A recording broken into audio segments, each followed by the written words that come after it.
Olá, esse é o nosso trabalho da disciplina de Organização de Computadores do docente Fabrício Pereira. Nós somos as discentes Clara Thaís Maciel e Silva, Mariana Mendonça Teixeira Duarte e Natália da Silva Santana. Nós somos da turma 2020.2. O nosso tema é sobre os processadores RISC e CISC. RISC e CISC são processadores distintos usados em computadores. Nos dias de hoje, nos computadores pessoais se usa muito os dois. Por quê? Porque no funcionamento do computador vai ter instruções que serão processadas pelo CISC, porque precisa de um processamento mais complexo. Mas também vai ter algumas ações que são mais simples, e essas serão processadas pelo RISC. Mais à frente a gente vai explicando as diferenças, as características e o funcionamento desses processadores. A arquitetura RISC é constituída por um pequeno conjunto de instruções simples que são executadas diretamente pelo hardware, onde não há intervenção de um interpretador, um microcódigo, o que significa que as instruções são executadas em apenas uma microinstrução. As máquinas RISC só se tornam viáveis devido aos avanços de software otimizado para essa arquitetura, através da utilização de computadores otimizados e que compensem a simplicidade dessa arquitetura. Agora vamos falar das características de risco. Vou falar algumas. Algumas das características RISC são a utilização de apenas uma instrução por ciclo, DataPath, o relay, registradores e os barramentos que fazem sua conexão. Outra, o processo de carregar, armazenar, ou seja, as referências à memória são feitas por instruções especiais de load e store. Outra, inexistência de microcódigo, fazendo com que a complexidade esteja no compilador. Já a CISC é uma arquitetura de processadores capazes de executar centenas de instruções complexas diferentes, o que a torna extremamente versátil. Os processadores baseados na computação de conjuntos de instruções complexas contêm uma microprogramação, ou seja, um conjunto de códigos de instruções que são gravados no processador, permitindo-lhe receber as instruções dos programas e executá-las, utilizando as instruções contidas na sua microprogramação. Seria como quebrar estas instruções, já em baixo nível, em diversas instruções mais próximas do hardware. Para poder funcionar, o RISC armazena as variáveis e os parâmetros dentro dos registros da UCP. Então, toda operação que ele tem que fazer, ele tem que acessar esses registros para poder pegar as variáveis ou os parâmetros que ele vai usar.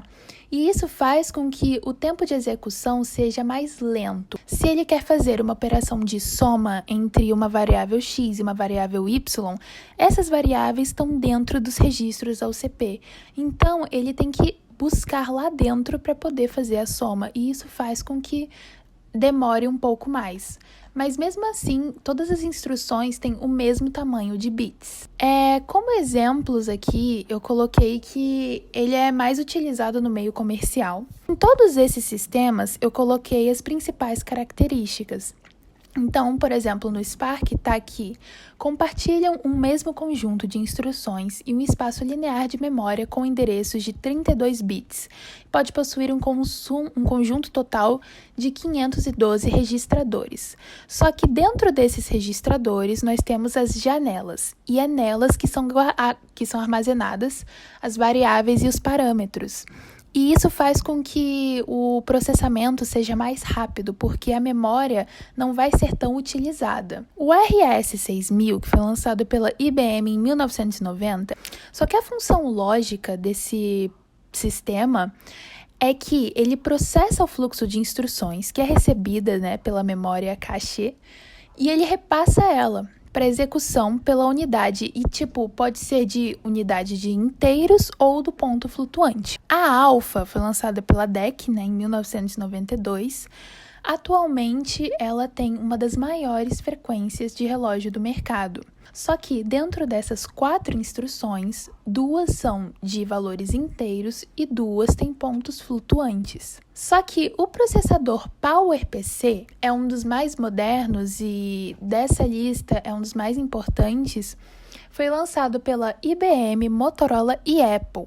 E o primeiro modelo dele, que realmente foi implementado, foi esse modelo da foto, o modelo 601, lançado em 1994. A partir dele, os próximos modelos vão ser mais voltados para um conceito superescalar. O CISC já armazena as variáveis e os parâmetros na própria memória, e isso faz com que ele tenha uma velocidade maior de processamento. Só que ele também tende a ter muitos modos de endereçamento. Ou seja, eu coloquei aqui no exemplo, se a gente quiser fazer uma operação de soma, um dos modos que pode ser feito é que uma variável vai estar no registrador 1 e outra vai estar no registrador 2. Para poder fazer a operação, ele vai ter que acessar cada um desses registradores e aí sim ele vai fazer a operação de soma. Só que também tem outras formas que ele pode fazer essa mesma operação, que é se uma variável estiver num registro memória ou se as duas estiverem na memória. E se tiver vários modos de endereçamento, vários registradores com variáveis diferentes em locais diferentes, o tempo de execução tende a aumentar. Então, o processo pode ser um pouco mais lento. E aí, como exemplos, só do CISC, nós temos o 386 da Intel, o 486 da Intel e o 6840 da Motorola. E eu coloquei aqui uma foto também para exemplificar como que foi. Só que, geralmente, os processadores hoje em dia têm uma mistura entre RISC e CISC, tem características predominantes dos dois. E um exemplo disso são os processadores ARM que são usados nos celulares. Agora vamos falar de algumas vantagens e desvantagens de cada arquitetura, começando com a RISC. A arquitetura RISC tem como vantagem a simplificação das instruções, de modo que elas possam ser executadas mais rapidamente. Pelo fato de um processador RISC trabalhar com instruções simples, o processador utiliza de menos espaço no chip. E essa simplicidade significa que os processadores RISC são mais fáceis de projetar e baratos de produzir. A segunda vantagem é a velocidade. Devido à tecnologia pipeline, os processadores RISC alcançam 2 a 4 vezes a performance dos processadores CISC, utilizando tecnologia de semicondutor equivalente e os mesmos valores de clock. Hoje em dia, o pipeline não se limita a apenas 5 estágios, o Instruction Fetch, Instruction Decode, Operator Fetch, Execution e Write Back, mas pode chegar a 20 ou a 30 estágios. A terceira vantagem é que as instruções dessa arquitetura são executadas diretamente pelo hardware e têm um baixo nível de complexidade, tornando-a bastante recomendada para processadores de videogame, proporcionando hardware extremamente dedicado à execução das aplicações de jogos, diferentemente de um PC convencional, onde existe uma concorrência com recursos disponíveis, necessitando assim de um hardware mais robusto. A última vantagem é a execução otimizada de chamadas de função. Estudos indicam que as chamadas de função consomem um tempo significativo de processador. Elas requerem poucos dados, mas demoram muito tempo nos acessos à memória. Em virtude disso, na arquitetura RISC foram utilizados mais registradores. As chamadas de função que na arquitetura CISC ocorriam com acessos à memória, mas na RISC isso era feito dentro do processador mesmo, utilizando os registradores que foram colocados a mais. Agora vamos falar das desvantagens dessa arquitetura. A primeira é que essa arquitetura dá mais trabalho para executar uma tarefa complexa, ou seja, no caso de um chip estritamente RISC, o programador já teria um pouco mais de trabalho, pois como disporia apenas de instruções simples, teria sempre que combinar várias instruções sempre que precisasse executar alguma tarefa mais complexa. Em virtude do conjunto reduzido das instruções, acarretava em programas um pouco mais longos. A segunda desvantagem é a expansão do código.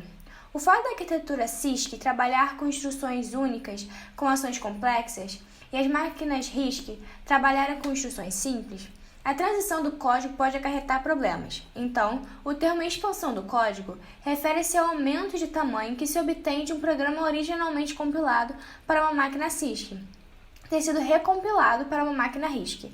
A expansão vai depender da capacidade do programador e a natureza do conjunto de instruções de máquinas.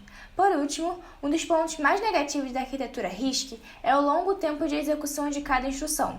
Com o surgimento dessa nova arquitetura, cada instrução passou a ser executada a cada ciclo de clock. Agora falaremos da arquitetura CISC. Uma das vantagens da arquitetura CISC são as instruções complexas. É indiscutível que em instruções complexas, os processadores CISC saem-se melhor comparados com o RISC. A segunda vantagem é a redução do tamanho de código executável. Examinando de um ponto de vista um pouco mais prático, a vantagem de uma arquitetura CISC é que já temos muitas das instruções guardadas no próprio processador, o que facilita o trabalho dos programadores, que já dispõem de praticamente todas as instruções que serão usadas em seus programas. Outra vantagem do CISC é que ele tem a capacidade de executar modos de endereçamento ou operações de várias etapas em um conjunto de instruções, por exemplo, o armazenamento de memória, uma operação aritmética e o carregamento da memória.